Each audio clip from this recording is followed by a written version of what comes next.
महाराष्ट्रभरात निवडणुकीचं वारं वाहते. गेल्या अनेक दिवसांपासून प्रलंबित असलेल्या स्थानिक स्वराज्य संस्थांच्या निवडणुकांबाबत कोर्टाने आता आदेश सुद्धा दिले असून आता निवडणुकांच्या तारखा आपल्या हातात आल्या आहेत आणि खऱ्या अर्थाने निवडणुकीच्या तयारीला सुरुवात झाली आहे.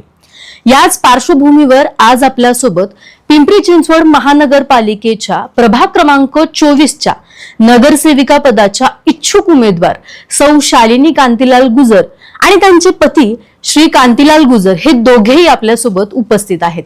आज आपण त्यांच्याबरोबर राजकीय गप्पा मारणार आहोत. त्यांच्या समाजकार्याविषयी आणि त्यांच्या राजकारणात येण्यामागच्या उद्देशाविषयी आज आपण जाणून घेणार आहोत. तसेच नगरसेविका पदासाठी इच्छुक असलेल्या शालिनीताई यांचं सामाजिक कार्य आणि राजकारणाविषयी त्यांचं विजन काय आहे याविषयी आज आपण गप्पा मारणार आहोत. चला तर मग सुरुवात करूया. सगळ्यात आधी तुमच्या दोघांचंही आपल्या स्टुडिओमध्ये खूप खूप स्वागत आहे. तर ताई, तुम्ही यंदाच्या महानगरपालिकेच्या नगरसेविका पदासाठी इच्छुक आहात. तर तुमच्याविषयी आणि तुमच्या कार्याविषयी आणि तुमच्या प्रभागाविषयी आपल्या प्रेक्षकांना थोडक्यात काय सांगाल?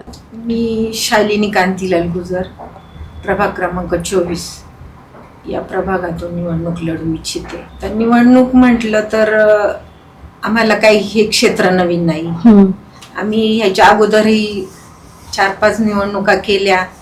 त्या निवडणुकीमधून आम्ही काही ना काही शिकलो. बरोबर. आणि या निवडणुकीमध्ये जे काही आमचे इथून मागे चुका झाल्या त्या आता ह्या वेळेस होऊ नये याची आम्ही काळजी घेतोय.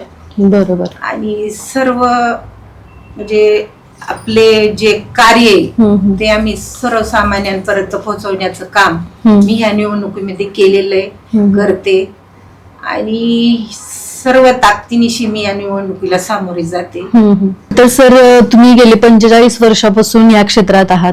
समाजकार्यामध्ये वेगवेगळ्या पद्धतीने तुम्ही अग्रेसर आहात काम करण्यामध्ये. कोऑपरेटिव्ह बँक असतील, पतसंस्था असतील, या माध्यमातून तुम्ही काम करत आलाय.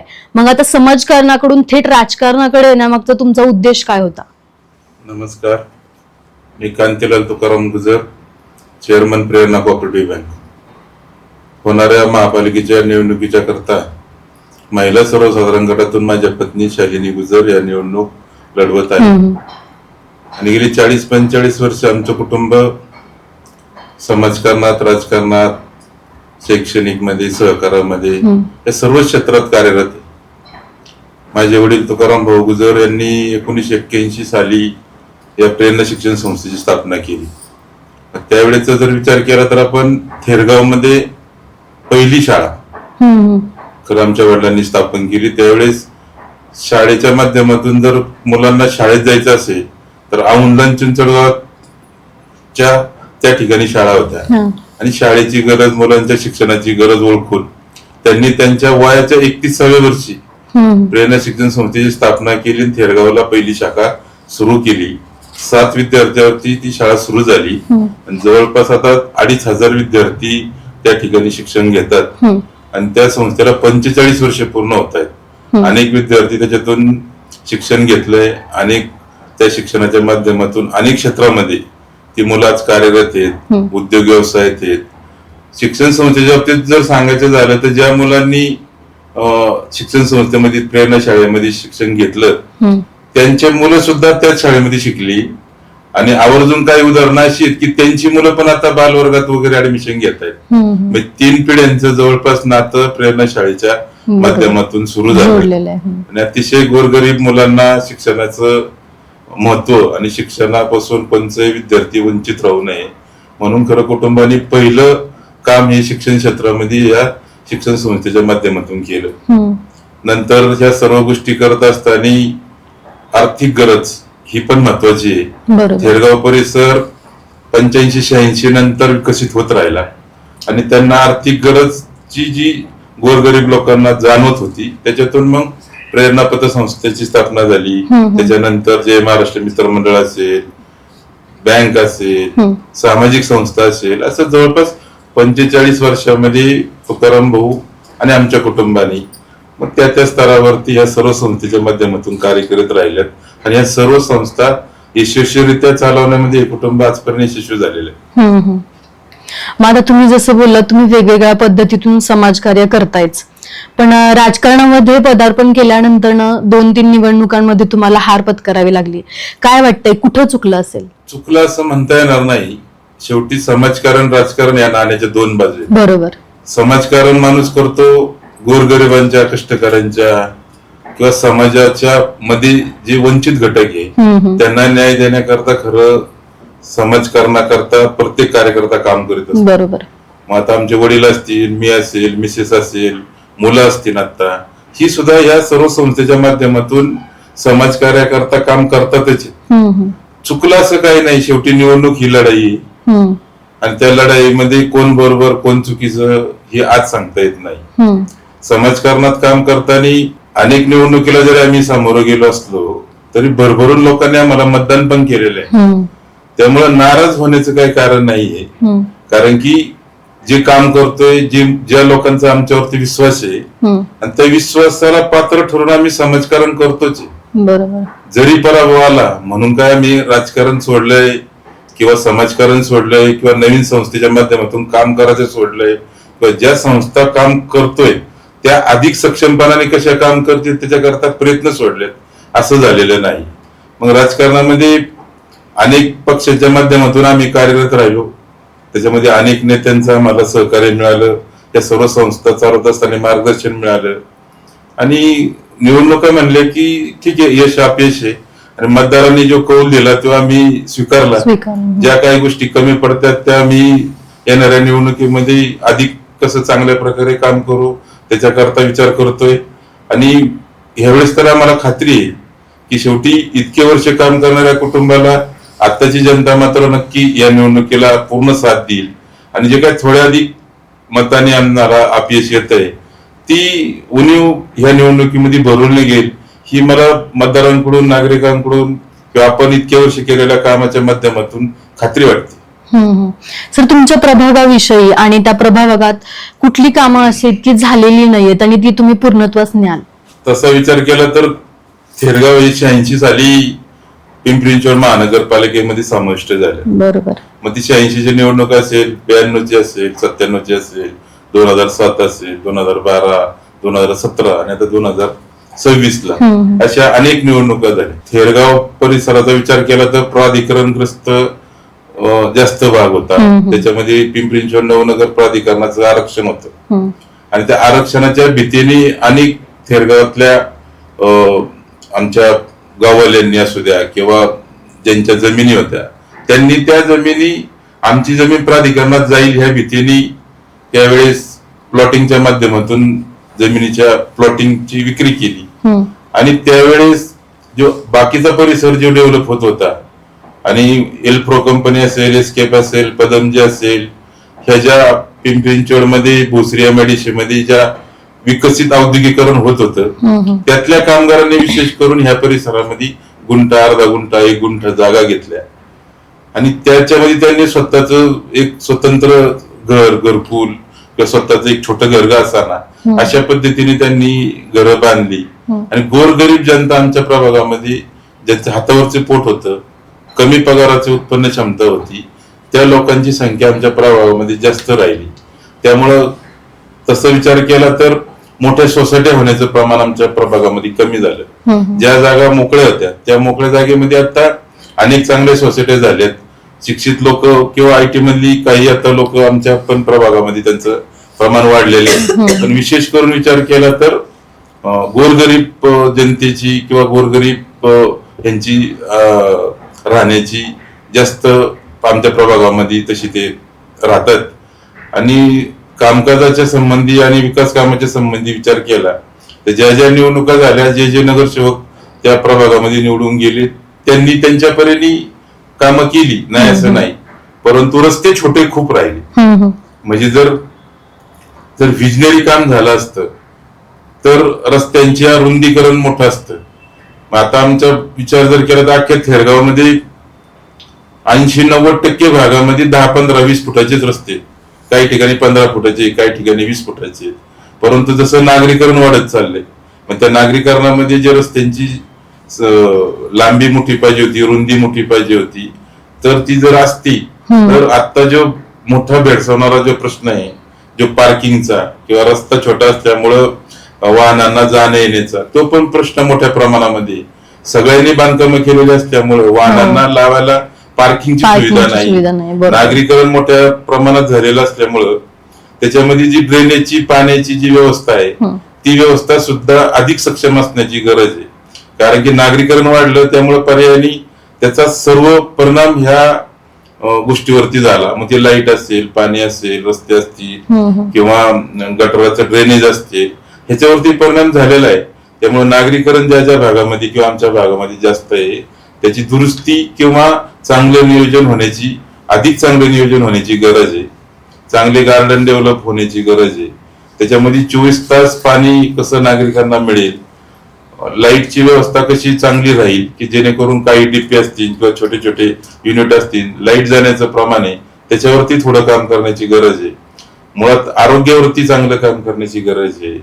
आणि शेवटी आम्ही जसं शिक्षण, सहकार आणि सामाजिक क्षेत्रात काम करतोय तसं नगरपालिकेच्या माध्यमातून जी विकास कामं होतात त्याच्या बरोबरीने महिला असतील, महिलांचं सक्षमीकरण असण्याची गरज आहे.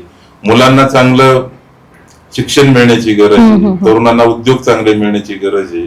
आणि शेवटी माणूस म्हणलं तर फक्त निवडणूक नाही आणि माणूस म्हणलं तर हे सगळं सामाजिक काम पण नाही. माणसाला नगरपालिकेच्या, शासनाच्या, केंद्राच्या माध्यमातून ज्या ज्या योजना आहे त्या योजना सर्वसामान्य घटकापर्यंत पोहोचवण्याकरता सुद्धा प्रयत्न करण्याची गरज आहे. आणि नगरपालिकेच्या माध्यमातून ज्या मूलभूत गरजा आहे त्या सुद्धा सक्षमरित्या त्या मूलभूत गरजा पूर्ण करण्याची जबाबदारी सुद्धा नगरसेवक सदस्य म्हणून किंवा एक मी सामाजिक कार्यकर्ता म्हणून सुद्धा त्या पूर्ण करण्याकरता प्रयत्न करण्याची गरज आहे.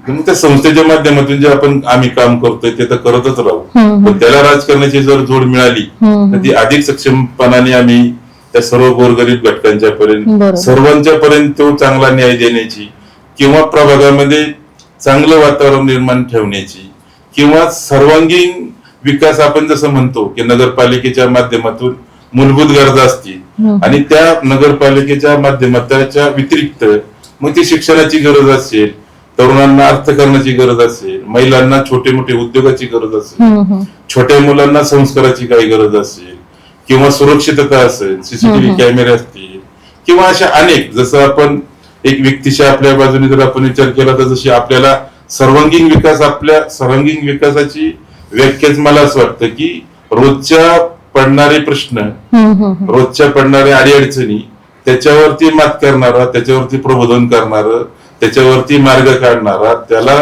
त्या सर्व घटकांना बरोबर घेऊन काम करणारा खरं नगर सदस्य असणं गरजेचं आहे किंवा तसं कुटुंब असणं गरजेचं आहे.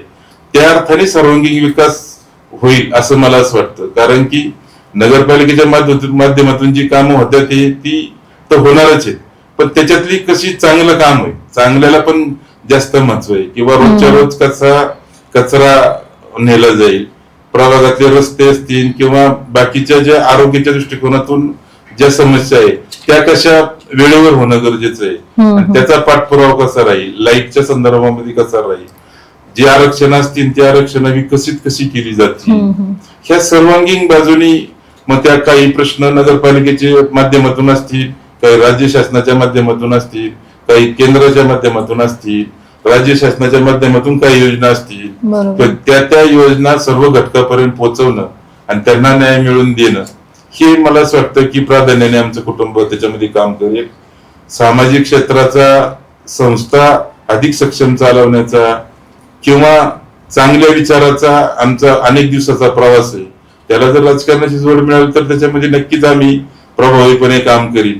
कुणी काय केलं, कुणी काय केलं नाही, ह्या उत्तरातन, प्रश्नातन, आरोपात त्याच्यामध्ये मला असं वाटतं की आज वेळ खर्च करून किंवा कुणाला आरोप करून किंवा प्रत्यारोप करून निवडणुका होणार नाही.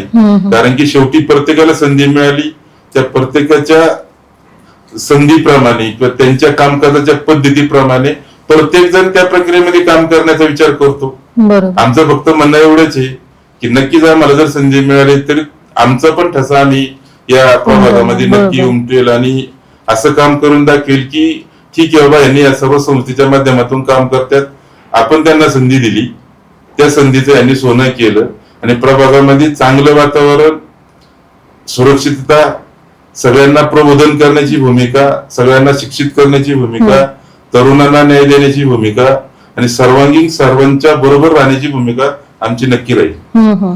पण निवडून आल्यानंतर तुम्ही सगळ्यात आधी कोणतं काम कराल, किंवा लोकांचे जे प्रश्न असतील, तुमच्या प्रभागातील लोकांचे जे प्रश्न असतील ते तुमच्यापर्यंत कसे पोहोचतील आणि त्यावर तुम्ही अंमलबजावणी कशा पद्धतीने करणार? मोठ्या प्रमाणामध्ये आमच्याकडे मी म्हणलं की सुशिक्षित जी फ्लॅट संस्कृती ती कमी प्रमाणामध्ये आहे.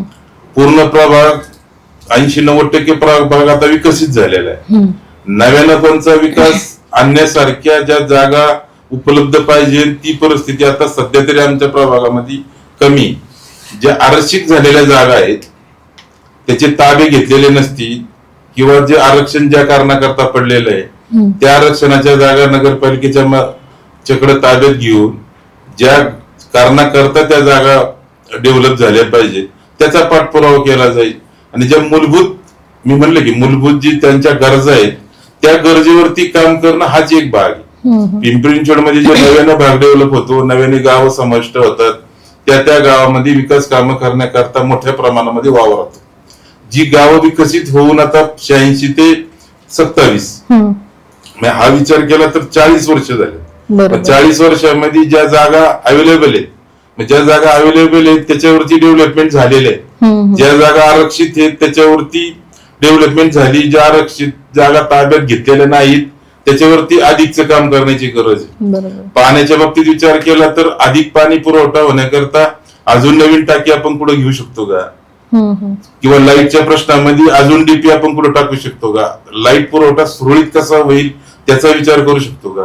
ड्रेनेजच्या ज्या गोष्टी आहेत, जवळ जुन्या ज्या ड्रेनेजचे पाईपलाईन असतील त्यावेळेच्या त्या लोकसंख्येच्या प्रमाणामध्ये त्या टाकल्या गेल्या असतील. आता नव्याने जी लोकसंख्या वाढतीये, नागरीकरण वाढतंय, त्याच्याकरता त्या पाईपलाईन बदलण्याची गरज आहे का, त्या बदलून जेणेकरून ती पण व्यवस्था कशी सुरळीत होईल. त्यावेळेची जी छोटी लोकसंख्या होती किंवा लोकसंख्याच कमी होती त्यावेळेस ते 15-20 फुटाचे रस्ते त्यावेळेस उपयोगी पडत होते. पण आता त्या जागी पत्र्याची घरं जाऊन बिल्डिंग झाली. जिथं 4 लोक राहत होती तिथं आता 40 लोक राहायला लागलेत. पर्यायी लोकांच्या सगळ्या गरजा वाढल्यात. प्रत्येकाकडे नाही म्हणलं तरी आता सक्षम होत चालले. प्रत्येकाकडे 4 व्हीलर 2 व्हीलरची गाडी, त्यामुळे त्याची पार्किंगची व्यवस्था होत नाही. त्यामुळे त्यामध्ये सुद्धा आपल्याला नागरिकांना विश्वासात घेतलं पाहिजे आणि त्यांना ती समस्या सांगितली पाहिजे. तशी जर परिस्थिती विचार केला तर सगळे रस्ते जाम आहेत. आता पुढे 4 व्हीलर गाडी न्यायची म्हटलं तर हा फक्त रस्ते रुंदीकरण करून कोणत्या नागरिकांना अडचणीत आणायचं अजिबात आमचं धोरण नाही. परंतु जर समजा एखाद्या वस्तीमध्ये, एखाद्या रोडमध्ये, एखाद्या गल्लीमध्ये जर आकस्मिक कोणची घटना घडली की समजा बाबा आग असते किंवा इमर्जन्सी कोण पेशंट असते किंवा महिलांच्या करता काय अडचण आली आणि जर अँब्युलन्सची गाडी जर आपली तिथपर्यंत पोहोचली नाही तर शेवटी आपल्या हातात चांगले हॉस्पिटल असताना जवळपास बिर्ला हॉस्पिटल आहे किंवा थेरगावच्या आजूबाजूच्या परिसरामध्ये सुद्धा सर्व चांगले हॉस्पिटल आहेत किंवा चांगले मेडिसिनचे थेरगाव सारखं कॉर्पोरेशनचं हॉस्पिटल आहे. पण तिथपर्यंत जाण्याकरता अँब्युलन्स पण पटकन आली पाहिजे आणि अँब्युलन्स पण त्या हॉस्पिटल पर्यंत गेली पाहिजे. मग त्याच्यामध्ये जर 15 मिनिटं 1 तास 1.5 तास जर लोकांना त्याच्यात पर्यंत नेण्यात आणि आणण्यात जर गेला तर मग त्या जीवाशी खेळल्यासारखं होईल. आणि सगळ्यांना जर विश्वासात घेतलं, प्रत्येकाने पार्किंगची व्यवस्था त्यांच्या घरामध्ये केली किंवा त्याच्यातलं काय आपण गाडी लावू शकतो किंवा जे काही नगरपालिकेचे काही प्लॉट आरक्षित असतील त्या ठिकाणी जर आपण पार्किंग झोन केला, पार्किंग मध्ये जर बाबा 1, 2, 3, 4, 6 मजले केले तर मग ज्या लोकांना पार्किंगची व्यवस्था नाही ती लोक त्या ठिकाणी पण जाऊन पार्किंग करू शकतील. सांगायचं तात्पर्य एकच आहे की रस्ते सुद्धा थोडेसे मोकळे असण्याची गरज आहे. काही रस्त्यांच्या मध्ये काय अडचण येणार नाही आणि त्या रस्त्यामध्ये लोकांना विश्वासात घेऊन आपण चांगलं काम करण्याचा प्रयत्न करू. शेवटी नागरिकांचा सहभाग असणं खूप गरजेचं आहे आणि नागरिकांच्या सहभागाबरोबर नगरपालिकेच्या प्रशासकीय सहभाग आणि नेते मंडळींचं मार्गदर्शन नियोजन त्याप्रमाणे ह्या गोष्टीवरती पण विचार करण्याची गरज आहे. वेगळं नगरपालिकेच्या माध्यमातून जी वेगळी गावं आहेत किंवा नवीन डेव्हलप होणार आहे त्या ठिकाणी डीपीच्या माध्यमातून ते नियोजन करता येईल. पण जी वार्ड जे प्रभाग जी गावं विकसित झालेली आहे त्या ठिकाणी काम करताना कोणत्या नागरिकांच्या वरती अन्याय होणार नाही अशीच भूमिका खरं आमची प्राथमिकता राहील. कारण की शेवटी गोरगरीब लोकांनी त्यांच्या कष्टातून इतक्या दिवसाच्या प्रयत्नातून अर्धा एक गुंठा घेतला, त्याच्यानंतर ते बांधकाम केलं, आता त्याच्यावरती स्लॅबची गरज आली, थोडी बांधकामं वाढली, त्यांची कुटुंबातली संख्या वाढली. पहिले नवरा बायको मुलं 2 राहत होती, ती मुलं आता मोठी झाली, त्यांची लग्न झाल्यात, त्यामुळे त्यांची गरज झाली. गरजेप्रमाणे प्रत्येकाने प्रत्येकाचं घर मोठं करण्याचा विचार केला आणि त्याच्यानुसार जो त्या प्रभागावरती परिणाम झालेला आहे त्याचा विचार करून चांगलं काम करण्याकरता नक्कीच आमचं कुटुंब त्याच्यामध्ये राहील. कारण की शेवटी आम्ही इतके वर्ष विचारावरतीच कामकाज करीत आहोत संस्थेच्या या माध्यमातून, आणि राजकारणात गेलो तरी आमच्या चांगल्या विचारावरतीच आमचं ठाम मत राहील आणि सगळ्यांना बरोबर घेण्याकरताच आमचा प्राथमिकता राहणार. तर तुम्ही गेल्या 45 वर्षांपासून समाजकार्य तर करतायत, पण लोकांपर्यंत अधिकाधिक ती कामं पोहोचवण्यासाठी तुम्ही प्रेरणा कोऑपरेटिव्ह बँकचे तुम्ही चेअरमन आहात, प्रेरणा पतसंस्था चालवतायत, शाळा आहेत. तर ह्या सगळ्या कामकाजाविषयी तुम्ही काय सांगाल? कारण त्या कामांचं सहकार क्षेत्रात खूप मोठं योगदान असेलच, तर त्याविषयी तुम्ही काय सांगाल? जसं मी तुम्हाला सांगितलं की 1981 साली शिक्षण संस्था वडिलांनी स्थापन केली. त्यानंतर आर्थिक गरजा नागरिकांना पूर्ण व्हाव्यात आणि त्यांच्या छोट्या छोट्या गरजा पूर्ण करण्याकरता 1988 साली प्रेरणा पतसंस्थेची स्थापना झाली. आणि जर आवर्जून सांगायचं झालं तर आज अनेक पतसंस्था, बँका त्यांच्या क्षेत्रात कार्यरत आहेत. परंतु 88 साली प्रेरणा पतसंस्था स्थापन झाली त्यावेळेस थेरगावातली ही पहिली पतसंस्था. थेरगावात असं नाही, थेरगाव किंवा वाकड, पुनवळ जे आजूबाजूचा परिसर आहे त्या परिसरातली पहिली पतसंस्था म्हणून प्रेरणा पतसंस्थेचं त्यावेळेस नाव झालं. आणि त्यावेळेस 2000, 5000, 10,000चा कर्ज पुरवठा त्या काळी झाला 88 साली. त्या पैशाला खूप महत्व होतं. जसं मी म्हणले की गोरगरीब लोकांना त्या ठिकाणी प्लॉटिंग घेतलं होतं, घरं बांधत होती, त्यावेळेस त्या पैशाची खूप त्यांना त्याची मदत झाली किंवा आर्थिक पाठबळ त्याच्यातून मिळालं. आणि त्यावेळेस त्यांनी छोटी छोटी घरं त्या माध्यमातून बांधली. त्या पैशाचा उपयोग त्यांना त्यावेळेस करता आला. कारण की ज्यावेळेस त्यांनी 85-86 साली प्लॉट घेतले होते त्यावेळेस प्लॉटच्या किमती कमीच होत्या. बरोबर.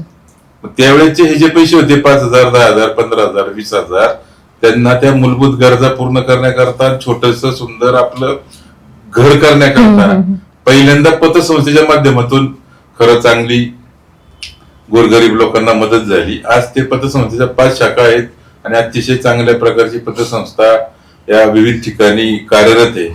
आणि मग छोटी छोटी कर्ज वाटत असताना जसं नागरीकरण वाढलं, गरजा वाढल्या, पैशाचं व्हॅल्युएशन वाढलं, त्यावेळेस पतसंस्थेचं जे कर्ज पुरवठा आहे तो अल्प वाटू लागला. पतसंस्थेतून मी जर 2 लाख, 5 लाख, 10 लाख, 20 लाख कर्ज द्यायचं असेल तर त्या पैशामध्ये गरजा पूर्ण होत नाही. ह्या सर्व गोष्टींचा विचार करता ज्यावेळेस RBIने 1995 साली नव्याने बँका देण्याचं धोरण स्वीकारलं त्यावेळेस पिंपरी चिंचवडमध्ये अनेक बँका स्थापन झाल्या, 12-14 बँका स्थापन झाल्या असतील. त्याच्यामध्ये प्रेरणा कोऑपरेटिव्ह बँक ह्या पण संस्थेची स्थापना माझ्या वडिलांनी ती अनेक सहकाऱ्यांना बरोबर घेऊन केली. आणि ह्या परिसरामध्ये प्रेरणा कोऑपरेटिव्ह बँक सुरुवात झाली. आणि सुरुवात होताना इतका चांगला प्रतिसाद थेरगावमधील नागरिक असतील, आजूबाजूचे थेरगाव, वाकड, पुनवळ, तातवळ, इंजवडी अशा अनेक भागातून सगळ्यांनीच बँकेला सहकार्य केलं. बँकेला लायसनही मिळालं आणि 1999-98 साली बँकेची पहिली शाखा थेरगावला झाली. आज बँकेच्या 15 शाखा आहेत आणि सगळ्या अद्ययावत आहेत, सगळ्या टेक्नॉलॉजीने उपलब्ध आहेत. ATM असेल, कोर बँकिंग असेल किंवा सेफ लॉकरची सोय असतील किंवा ज्या कमर्शियल बँक आहेत त्या बँकेला साजेल त्या पद्धतीचं कामकाज आपण प्रेरणा बँकेच्या माध्यमातून करतोय. आणि पिंपरी चिंचवडमध्ये ज्या नवीन बँका स्थापन झाल्या त्या बँकेमध्ये मी सांगायला मला पण अभिमान वाटतो की नवीन ज्या बँका स्थापन झाल्या त्या बँकेमध्ये प्रेरणा कोऑपरेटिव्ह बँक ही अग्रस्थानी आहे. मग हे सुद्धा योगदान खरं कुटुंबाचं आहे, सर्व संचालकांचं आहे. आणि या भागातील सर्व सभासद आहेत, खातेदार आहेत, ठेवीदार आहेत, त्यांनी शिक्षण संस्था असू द्या, पतसंस्था असू द्या, बँक असू द्या, ह्या माध्यमातून नागरिकांनी तुकाराम भाऊ असतील, त्यांचं कुटुंब असेल, या संस्था असतील, या संस्थेवरती प्रेम केलं, पाठिंबा दिला, सहकार्य केलं, संस्थाही चांगल्या चालल्या. या सर्व संस्था चालवताना त्याच्यातून सगळ्या गोरगरीब लोकांना न्यायही देता आला. असंही नाही. प्रेरणा बँकेच्या माध्यमातून विचार केला तर आज 850 कोटी रुपयाच्या आसपास बँकेचा व्यवसाय, 550 कोटी रुपयाच्या ठेवी आहेत, 300-325 कोटी रुपयाची कर्ज वाटप आहे. त्यावेळेस जी लोकांनी कर्जाचा पुरवठा केला, मग युवकांना रोजगार उपलब्ध करायचा असेल, छोटे मोठे उद्योग करायचे असतील, कुणाला बांधकामा करता असेल, कुणाला व्यवसाय टाकण्याकरता असेल, काहींना वाहनांकरता असेल. आता एक वर्षापूर्वी तर आम्ही महिलांच्या करता प्रेरणा महिला वुमन योजना काढली महिलांच्या करता फक्त, की जे त्यांना 1 लाख रुपयाचा कर्ज पुरवठा करते आणि त्याला अतिशय चांगल्या प्रकारचा प्रतिसाद मिळाला. आता तर अशी कितीतरी खातेदार आहेत की ज्यांनी 2 लाख 5 लाख रुपयापासून कर्ज बँकेच्या माध्यमातून घेतली आणि ते आता मोठे व्यावसायिक बनले, मोठ्या प्रमाणामध्ये कर्ज पुरवठा बँकेकडून घेत आहेत आणि एकूण त्यांना आर्थिक पाठबळ देण्याचं काम बँकेने केलंय, कुटुंबाने केलंय, स्थानिकांना न्याय देण्याचा विचार केलाय, तरुणांना त्या माध्यमातून व्यवसाय करण्याचा विचार केला. शेवटी सगळ्यांना नोकऱ्या उपलब्ध होत नाही या मताचा पण मी आहे. कारण की ठेवजे आपण शिक्षण क्षेत्रात काम करतोय, त्याच्यातून मुलं शिक्षणातून पुढे जातात, काही लोकांना त्याच्यामध्ये नोकरी उपलब्ध होती, शासकीय नोकऱ्यांचं प्रमाण कमी होत चाललंय आणि 100 मुलं जर चांगली शिक्षित झाली तर त्यातल्या 8-10-15 लोकांना नोकऱ्या मिळू शकतात. उर्वरित मुलांना तर उद्योग व्यवसायाशिवाय पर्याय नाही. मग त्यांना त्यांच्या पायावरती उभं राहण्याकरता खरं सहकारामध्ये या बँकेच्या पतसंस्थेच्या माध्यमातून आम्ही कार्यरत आहे आणि त्यांना न्याय देण्याचा, त्यांना कर्ज पुरवठा करण्याचा, त्यांना त्यांच्या पायावर राहण्याचा जेवढी मदत आपण करता येईल तेवढी मदत ह्या बँकेच्या माध्यमातून करतोय. आणि सांगायचंच झालं तर ज्या 15 शाखा आहेत त्या 15 शाखेमध्ये थेरगाव शाखेचा वाटा हा 50%चा आहे. मग तो कर्जात असेल, डिपॉझिट मध्ये असेल. मग थेरगाववरती फोकस करून किंवा आजूबाजूच्या भागावरती फोकस करून आम्ही बँकेच्या माध्यमातून काम करतोय. बँकेच्या माध्यमातून अनेक चांगले उपक्रम घेतोय, उपक्रमाच्या माध्यमातून नागरिकांच्या पर्यंत पोहोचतोय आणि जे काही चांगलं या सहकाराच्या माध्यमातून करता येईल, कुटुंबाच्या माध्यमातून करता येईल तो करण्याचा प्रामाणिक प्रयत्न करतोय. पतसंस्थेच्या करतोय, बँकेच्या करतोय, शिक्षण संस्थेच्या माध्यमातून गुणात्मक वाढ करण्याचा विचार करतोय. फक्त शिक्षण असाच भाग नाही, त्याच्यामध्ये पण आता नुकत्याच आम्ही शिक्षण संस्थेच्या थेरगाव शाखेमध्ये मुलांच्या क्रीडा करता किंवा त्यांना खेळात प्रावीण्य मिळण्याकरता प्रेरणा स्पोर्ट क्लब ही पण एक नव्याने स्थापना केली. चांगलं टर्फ त्या ठिकाणी बंदिस्त क्रिकेटचं किंवा बाकीच्या खेळाच्या करता त्याची उभारणी केली. शेवटी इंग्लिश मिडियम मध्ये जी मुलं शिकतायत, चांगली मोठ्या प्रमाणामध्ये फी देऊन पालकांना वाटतं की इंग्लिश मिडियम मध्ये आपल्या मुलाचा प्रवेश व्हायला पाहिजे, परंतु मराठी मिडियमची आमची शाळा आहे पूर्ण. जेवढे युनिट आहेत ते सगळे मराठी मिडियमचे आहेत आणि सर्व गोरगरीब मुलांची पालकांची मुलं त्या शाळेमध्ये. मग चांगली अद्ययावत इमारत असावी, संगणक कक्ष असावी, चांगले बेंचेस असावे, चांगली प्रयोगशाळा असावी, मुलांना चांगलं खेळाचं साधन उपलब्ध असावं, त्याच्यातून चांगले कोचच्या माध्यमातून मुलांचं खेळाडू वृत्ती विकसित व्हावी. सांस्कृतिक कार्यक्रमाच्या माध्यमातून आपण काम करत राहतो. अनेक उपक्रमाच्या माध्यमातून मग जसं बँकेमध्ये आम्ही विचार केला की जे बँकेचे सभासद आहेत, मग ज्येष्ठ लोकांच्या बाबतीत जर विचार केला तर प्रत्येकाला वाटतं की बाबा माझा पण सन्मान झाला पाहिजे, माझी पण दखल कुणीतरी घेतली पाहिजे. मग मला वाटतं पिंपरी चिंचवडमध्ये किंवा पुणे जिल्ह्यामध्ये पहिली बँक प्रेरणा बँक असेल की त्यांनी सभासदांच्या करता त्या ज्याचं वय 61 आहे त्याची आम्ही 61 साजरी करतो आणि ज्यांचं वय 74 पूर्ण होते त्यांना अमृत महोत्सवी वर्ष म्हणून त्यांना मानपत्र देतो. असे जवळपास मी ज्यावेळेस 2015 साली बँकेचा चेअरमन झालो तेव्हापासून ही आम्ही भूमिका स्वीकारली आणि अनेक ज्येष्ठ नागरिकांना त्यांच्या वाढदिवसाच्या निमित्तानं वार्षिक सर्वस्व सभेमध्ये मानपत्र देऊन त्यांचा यथोचित सन्मान करून त्यांना पण गौरवण्याचा आम्ही विचार करतो. किंवा मग वर्धापन दिनाच्या निमित्तानं अनेक उपक्रम घेतो किंवा आरोग्य शिबिर असेल, स्वच्छता अभियान असेल किंवा मॅरेथॉन स्पर्धा असतील. गुणवंत विद्यार्थ्यांना जे 10वी-12वीचे विद्यार्थी चांगले मार्काने पास होतात त्यांना शाबासकी देण्याच्या दृष्टिकोनातून चांगले व्याख्यानं घेणं, चांगलं मार्गदर्शन करणं, शिक्षण क्षेत्रातच कार्यरत असल्यामुळे आमची ती पण एक भूमिका असते की शेवटी शिक्षण 10वी-12वीचे झाल्याच्या नंतर मुलांना योग्य गायडन्स मिळणं, त्यांना चांगल्या करिअरची निवड होणं आणि त्यांच्याबरोबर चर्चा होणं आणि त्यांना त्या चर्चेतून एक मार्ग दाखवणं आणि त्यांना योग्य निर्णय घेण्याकरता प्रबोधन करणं, ही सुद्धा मोठी भूमिका प्रेरणा परिवाराच्या किंवा बँकेच्या संस्थेच्या किंवा कुटुंबाच्या माध्यमातून आजपर्यंत करतोय. आणि विशेष करून बँकेच्या माध्यमातून आम्ही आर्थिक पुरवठा चांगलं करण्याकरता आज आम्हाला समाधान आहे की अनेक उद्योजक, अनेक युवकांना आज आर्थिक सक्षमता, म्हणजे मी तर असं म्हणेन की जसं म्हणता की तुम्ही आरोग्याच्या करता आपण डॉक्टरांकडे जातो, शिक्षणाकरता आपण एखाद्या संस्थेत शाळेत जातो, तर आर्थिक आरोग्य सांभाळण्याचं काम खरं प्रेरणा बँक, प्रेरणा पतसंस्था करते. आणि विशेष करून कुटुंब त्याच्यामध्ये सहभागी आहे. कुटुंब म्हणण्यापेक्षा मी स्वतः ऑलरेडी 2015 पासून बँकेवरती चेअरमॅन आहे आणि स्थापनेपासून संचालक म्हणून काम करतोय. वडील संस्थापक अध्यक्ष आहेत. प्रेरणा पतसंस्थेमध्ये मिसेस 8-10 वर्ष चेअरमन होत्या आणि शिक्षण संस्थेवरती विश्वस्त म्हणून कार्यरत आहेत. शेवटी कुटुंब काम करते. मला माझ्या बरोबरीने माझे सर्व संचालक त्याच्यामध्ये सहभागी आहेत. सर्व सेवक वर्ग प्राधान्याने त्याच्यात काम करतोय, आत्मीयतेने काम करतोय.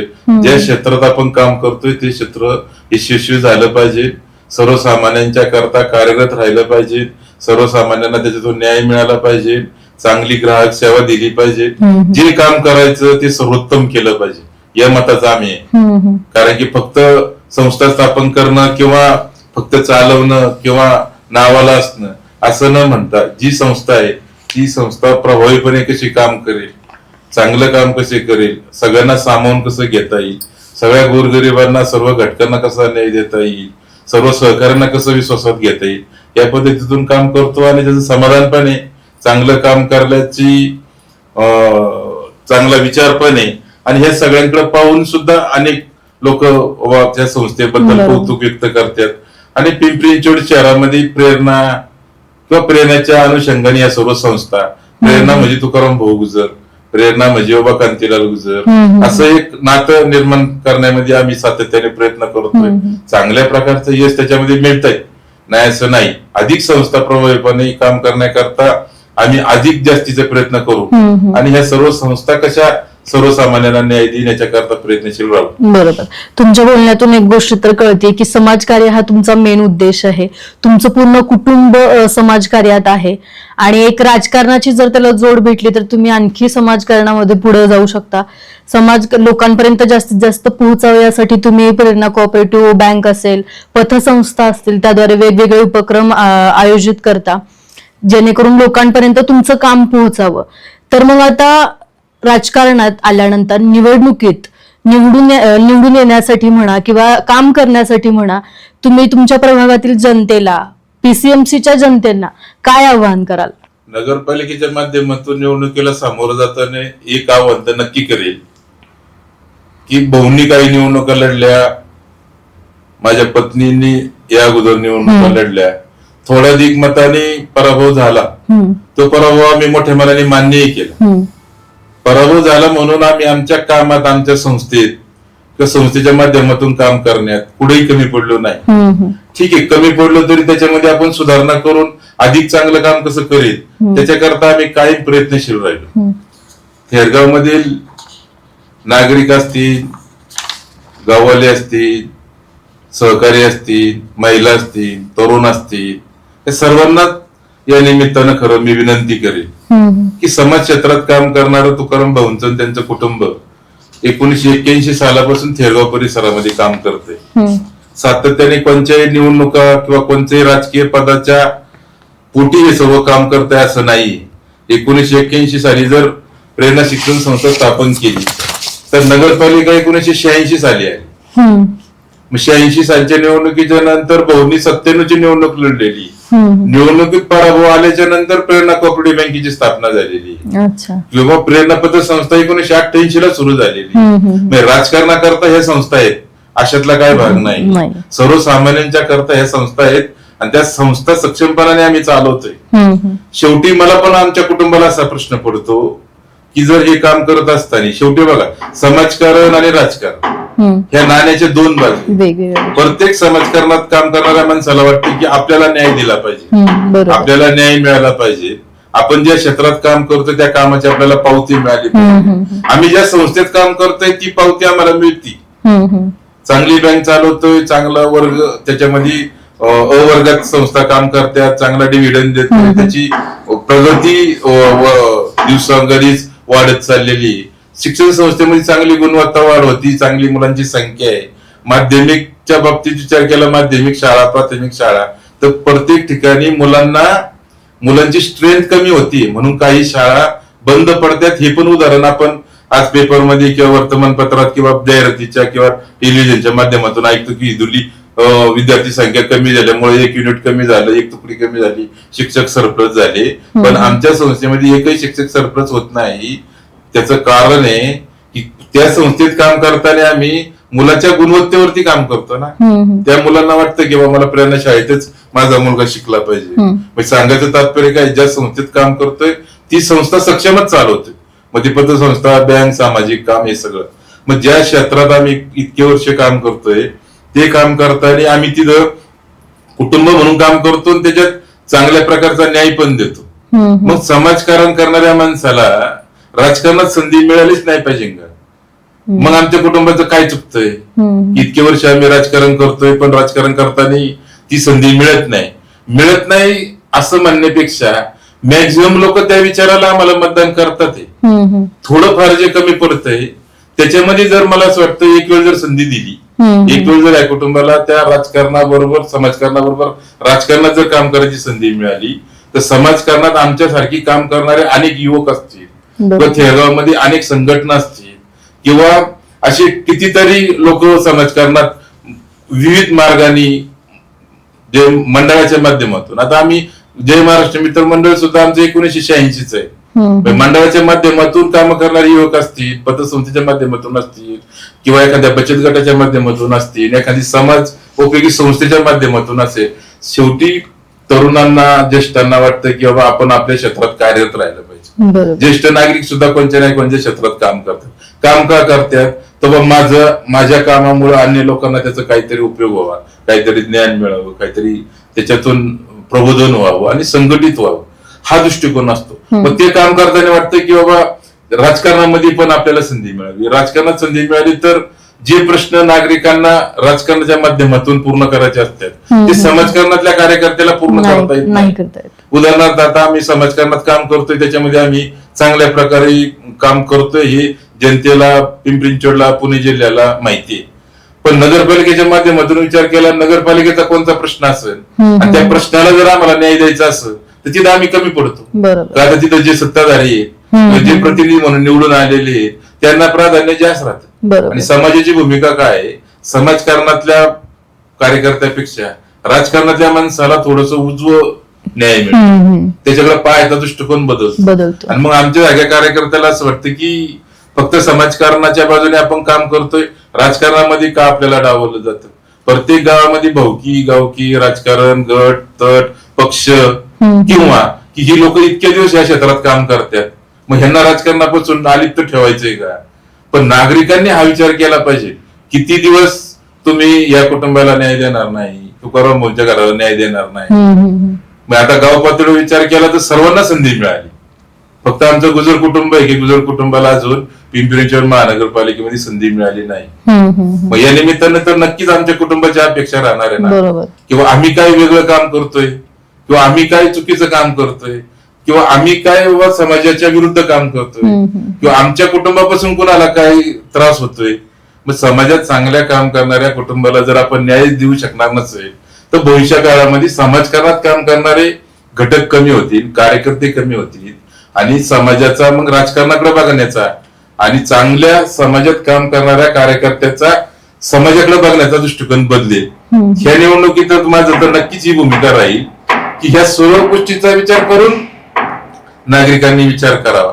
कोणत्याही भूलथापा, कोणत्याही अपप्रचार, कोणत्याही राजकारणात जाणारे काही वेगळ्या ऍक्टिव्हिटी किंवा राजकारणाच्या माध्यमातून काही केलेले डाव रचना, तुझं माझं भाऊकी, गावकी, आडनाव असं न काही विचार करता नागरिकांनी एकमुखी जर विचार केला समाजकारणात काम करणाऱ्या माणसाला न्याय द्यायचा आहे तर मग तो नक्कीच न्याय मिळणार.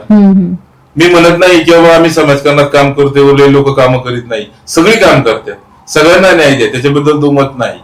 पण मग आमची 40-45 वर्षाचं काहीतरी काम आहे, त्याची तरी दखल एकदा घेणार आहे का नाही? जर आम्हाला जर तुम्ही न्याय दिला, दखल घेतली आणि आम्हाला तुम्ही प्रतिनिधित्व करण्याची संधी दिली आणि 5 वर्षानंतर तुम्हाला वाटलं की नाही हो ही समाजकारणातच चांगलं काम करतात, राजकारणात नाही करू शकत, परत मी तुम्हाला 5 वर्षांनी तुमच्या दारात येणार आहे, त्यावेळेस तुम्ही परत न्याय द्या.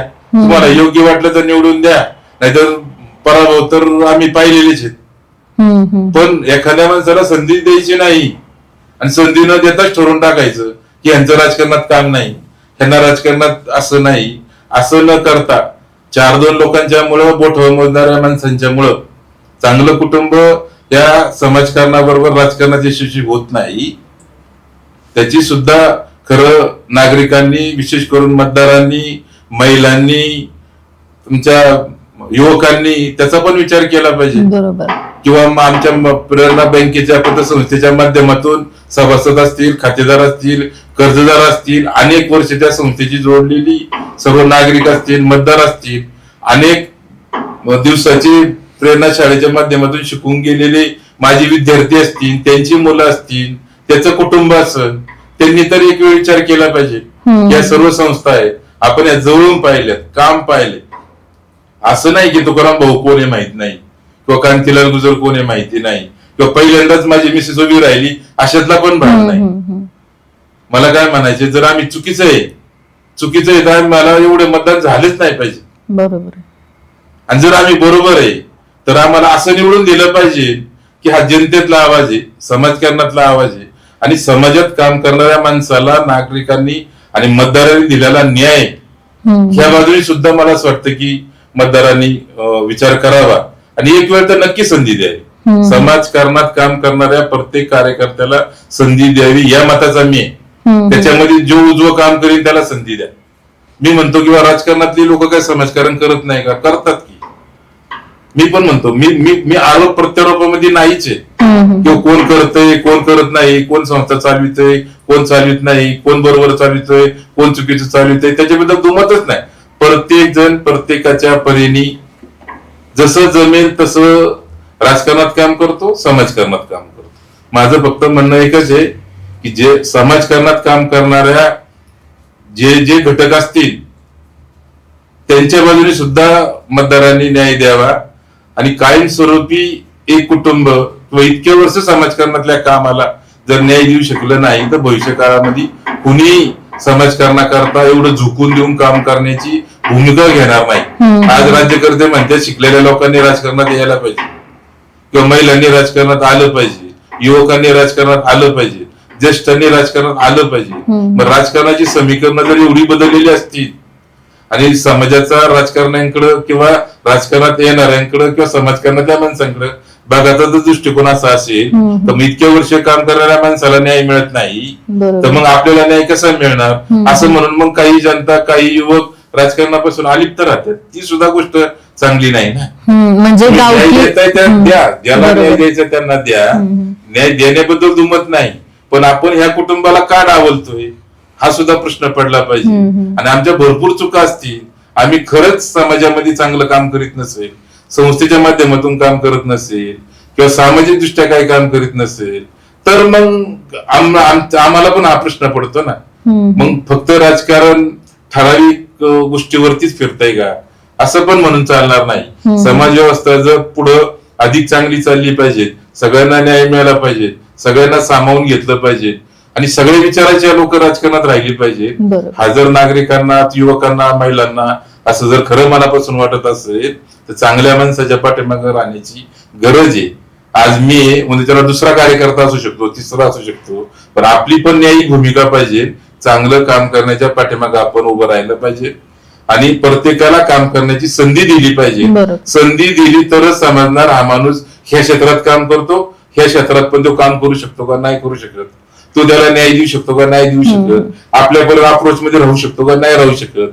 इतक्या वेळा जर आम्ही प्रयत्न करून जरी अपयशी होत असेल तरी पण जनतेच्या दारामध्ये जायला आम्ही परत निवडणूक आली की जातोच की. लोकांना वाटत असेल किंवा हे पुन्हा पुन्हा निवडणुकीला सामोरं जातात. निवडणुकीला सामोरं जाण्याचं कारणच एक आहे किंवा समाजातली काम करणारी माणसं जर या राजकारणापासून लांब गेली तर मग ठराविक लोकांचंच राजकारण राहील. हो.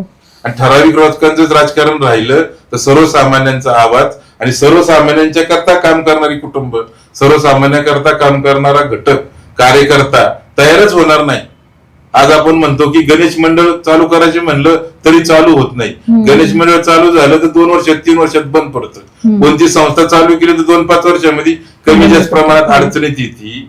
मग आम्ही 40-45 वर्ष या संस्था स्थापन केल्यात, त्या यशस्वीरित्या चालवल्यात, सक्षम ठेवल्यात, वाढवल्यात आणि आजही कार्यरत आहे, उद्याही कार्यरतच राहणार आहेत.